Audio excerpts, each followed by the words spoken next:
की माँ ने देखा और बोली, बेटा, खुशी तो दिल में होती है, कपड़ों और मिठाइयों से नहीं।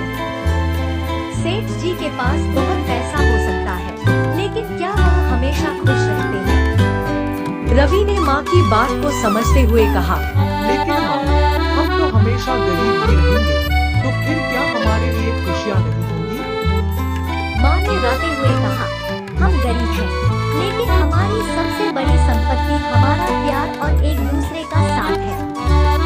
जब हम एक दूसरे के साथ होते हैं, तो हमें किसी चीज की कमी नहीं होती। रवि माँ की बातों से कुछ समझा और नए साल का दिन अपने परिवार के साथ बिताने का मन बनाया। उसने अपनी माँ से कहा, माँ, क्या हम कुछ खास नहीं कर सकते?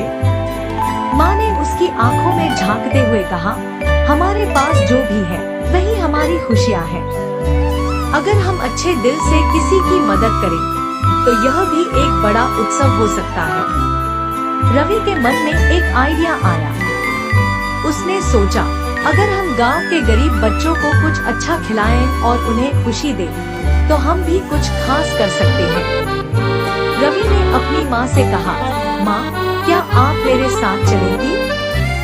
माँ ने उसे सराहा और कहा, बिल्कुल बेटा, चलो, तुम्हारे साथ हर काम करना अच्छा लगता है।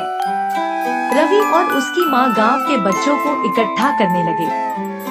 उन्होंने अपने पास से कुछ बिस्कुट, चिप्स और मिठाइयाँ निकाली और गांव के बच्चों के बीच बांट दी। बच्चों के चेहरे खुशी से चमक उठे। उस दिन रवि को महसूस हुआ कि असली खुशी दूसरों के चेहरे पर मुस्कान लाने में होती है, न कि केवल खुद के लिए कुछ पाना।